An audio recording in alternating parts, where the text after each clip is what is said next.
Now, I never skip out on an opportunity to make fun of Drake fans, but this one has me feeling kind of bad. I'll be honest with you. In case you didn't know, Drake is over touring in Australia, and it seems to be going pretty well for him. There's a lot of people there, but somebody caught a picture of the crowd from behind where Drake was performing, right? And this kind of ties in with that post that I made about Drake fans being into gambling in a kind of roundabout way, but we'll get to it. I'll cover that eventually. I don't want to lose my train of thought. Drake is touring. We got a picture of the crowd. They're holding a lot of signs, right? That's nothing new. People hold signs when they go to shows. However, people started to read what the signs were saying, and most of them were like, Drizzy, please. I need money, Drizzy. Drizzy, please pay for my mom's mortgage. Please pay for my dad's mortgage. Please pay for my mortgage, actually. And it's got to do something weird to your mental if you're Drake. I mean, maybe it doesn't, because he's a very like image and money and bitches oriented type person. So like in his head, he might not care. It might boost his ego a little bit. Those are like a different breed of people. A lot of people seem to think that if you focus on that, then you feel empty inside. Because there's plenty of people that make a lot of money that still feel kind of empty inside. But I don't know. Maybe it doesn't. Maybe Drake, he's just built different. Maybe he's literally fueled by money. I have no clue. Money and bitches, underage ones. I don't know. The point is, you would think it would do something weird to your mental, but maybe it does. Maybe it doesn't. Drake does have a lot of money.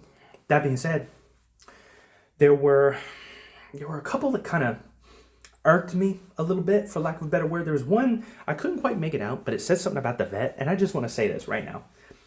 If your dog is going through it right now, and you're like, hey bud, listen, I would love to take you to the vet in order to cure that cancer you got, but I have to see Drizzy. Like, you really got to reevaluate your financial decisions at that point.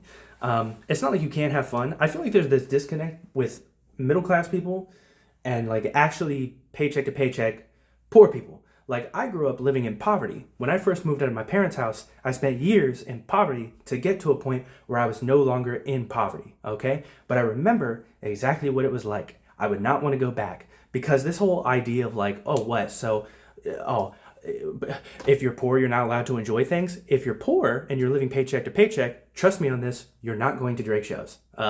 It was like my entire childhood. I didn't go to any Drake shows my entire childhood.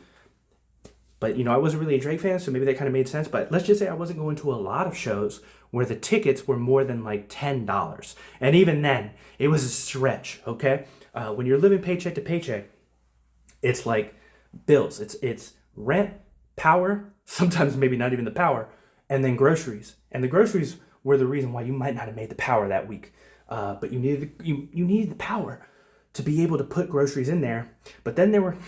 This sounds so insane, but there might be weeks or months where you're eating food that doesn't even go in the fridge because you couldn't pay the power that month, okay? That's what actually being broke is like. This whole mentality of like, I'm just supposed to... Some of you who are just legitimately bad with money, that's why you're not saving money. You're not saving money, you're not saving money because you're working paycheck to paycheck. You're just bad with money. You see the vet bill potentially coming up, and you're like, well, I'm not going to miss out on the Drake show. I'm sorry to tell you this, but when you actually are living paycheck to paycheck, you do not go to the Drake show. You might not even be able to pay for the pet, but you might be able to get some help. But your first focus is usually the pet, because you like the pet. You know the pet. I don't know Drake, but I do know my dog. I love my dog. It is what it is. But anyways, is weird because I remember we had pets growing up and none of them ever got sick enough to really go to the vet. I guess we always kind of lucked out on that. It was only when I became an adult and I started to make good money that my pets started getting diseases that required them to go to the vet and for us to pay thousands of dollars to fix. I don't know. It's just kind of wild how I feel like I got lucky my entire childhood. None of my dogs or cats got cancer. You know what I mean? It was only in adulthood that it's like, yeah, they're a year and a half and they developed a rare, exceedingly rare form of cancer. Sick. But anyways, we've gone off on a tangent. You know how I am about animals. I love animals, okay? You've seen the dog, you've seen the cats, and you know I want cows and goats, all right? But anyways, the other sign that I saw was a sign a woman was holding up that was like, hey, Drake, please pay for my boyfriend's engagement ring, which is not the time or the place. Like, imagine you're that guy. The type of the type of super Drake fan reading that, like, this bum can't even get his girlfriend an engagement ring. What a loser. Now, I will say this. I've noticed it posted in certain Drake fan circles, and they're all kind of saying the same thing. Like, this is just kind of sad, and it is kind of sad. And as sad as it is, this is like the kind of image that he's created. And I think at some point he paid for somebody's like honeymoon and wedding and stuff like that. And I don't have anything against that. You know, some people are like, this doesn't forgive everything. And I don't think it forgives everything bad that he's done, but I'm not going to sit here and complain when he's out here helping people in various ways. And I don't care if it's public or not. I don't think by publicly saying that you gave money to somebody, it negates the fact that you gave money to somebody to help out. But I also kind of think it's an interesting age because there are a lot of people that just took that line about Kendrick being a fake activist, but then very quickly, plenty of people were able to point out, like, actually, he does give back to his community a lot. He does donate money. He does donate time, which is also valuable when it comes to helping and uplifting a community. A lot of people think that you just have to, we'll just send money back. Like, it takes effort. It takes more effort to build a community back up. You can keep trying to throw money at problems, but if you don't have people that genuinely care about solving these problems, then you're most likely wasting the money. But it is what it is. We don't have to get into it. But this gambling thing, like, really what this is gambling. It's like, I can't afford my vet bill, or I can't afford my engagement ring or whatever. But maybe if I pay for a Drake ticket, I can beg him for the money to pay for it. That's basically the lottery, baby. You could have just bought a scratch off. It would have been cheaper, and you would have got, like, you most likely would have gotten the money for that vet bill. And I think you would have had the same chances of winning from the scratch off. You know what I mean? Because there's so many people in the crowd just asking this dude for money. It is absolutely insane. But that kind of goes back to the gambling thing I was talking about. There are a lot of Drake superfans, man, that are just into gambling. And I never really communicated with Drake superfans before this past year because most Drake fans I knew, just like, they had some of his songs on playlists and stuff like that. And he was like, whatever, like, you know, he makes some catchy songs, but they're not really like arguing that he's the greatest rapper of all time. Some of them don't even consider him like a super great rapper. They just think as an artist, like, he makes cool R&B type stuff. And, you know, he raps sometimes. Sometimes. He raps plenty, okay? Don't get upset. But before the beef, really, I just knew about Los Pollos TV, or I guess since he's white, it's Los Polos TV. And that's mainly because he got into a back and forth with Anthony Fantano, and Fantano asked him, hey, this song that you say is your favorite, can you hum some of the melody? And he couldn't even do that. And it's like, are you a real Drake fan or are you a poser? Because, like, if you're throwing out that it's one of your favorites from the album, I'm humming the melody every time. Even if I can't sing, I'm attempting. Like, I'm getting the rhythm there. You know what I'm saying? But he didn't know how to. But that's all I knew. But that's like the main super fan I knew.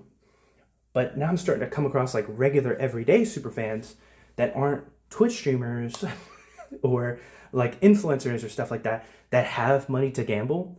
They're just regular people like working at Foot Locker, which if you're working at Foot Locker, you know, props to you. We need retail workers. Y'all are important in society. I think retail workers get a lot of shit, but I don't think you should be gambling every weekend if you're working at the Foot Locker, unless you're kind of hoping you get that big win. But a lot of these dudes, they aren't getting those big wins, baby. They aren't getting those big wins. And I think it kind of ties in because Drake, like, for whatever reason, has sponsorships, like gambling sponsorships. And a lot of these streamers have gambling sponsorships as well, so that's where they get the money from. But you don't have a gambling sponsorship if you work at the Foot Locker. You just have your regular ass paycheck. You should not be gambling. You should just not be gambling. I don't know if it's because Drake advertises gambling so much, or if it's just like a personality trait for the kind of person that enjoys gambling to just naturally like Drake. But Drake fans, they be gambling. I don't know what's up with that. And losing. And it reminds me of it's like that money mentality, you know? They're working at Foot Locker and they have a BMW payment that's literally like their entire check some months. Like they don't have any extra money. But you know, They listen to Drake and they gamble every weekend, and they have a BMW, so that's sick. You know what I mean? I don't know what it is and why this seems to be such a common thing I'm coming across. It's kind of like when you hear, like whenever I hear somebody say that Drake only makes music for men that get bitches, I know it's somebody that isn't getting bitches. And it's not because I don't think that Drake fans don't get bitches. I think there's plenty of Drake fans that get bitches. It's just, if you're saying it, I don't think that you're a part of that group. I think you want to be a part of that group. And you want to kind of think that like there's some like trickle down economics when it comes to Drake getting bitches, that maybe the bitches will eventually come to you. They'll trickle down to you because you listen to Drake. But it's not really the case. It didn't work out like that, you know. And I can't say too much on this, you know, because I'm not out getting bitches because I have a wife. I'm bitchless. But there's just something to it. There's something to it. There's a lot of like, it kind of ties into the whole every accusation is a confession type thing. Oh, Drake fans only make music, or Drake only makes music for men that get bitches. They don't get any bitches, the men that say that. Oh, you're just mad because he's got streams and monies and monies. He's got the monies. And they don't have any money. You know, they work at the fucking Foot Locker, but they do have a BMW because they don't make sound fucking financial investments. Buy a Honda Civic, you dumbass. So I can tell, it's these, I swear, it's these middle-class kids. It's middle-class kids that grew up and they never had to learn, like, that money is a finite resource. So now they're adults working at fucking Foot Locker and they're making bad financial decisions, paying a monthly payment for a brand new BMW instead of just getting a fucking Honda Civic, okay? I bought a 2002 Jeep when I graduated from high school.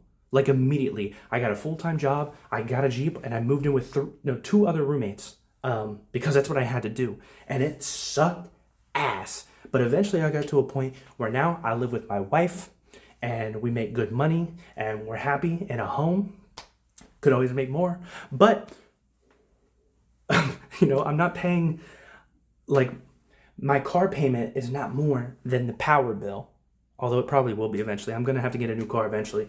And I'm not looking forward to the payment. But maybe I can put down a huge down payment and avoid the annoying monthly payment. You know what? Actually, I'm just going to make that YouTube money. And I'm going to pay off the car outright. I'm just going to buy it with cash.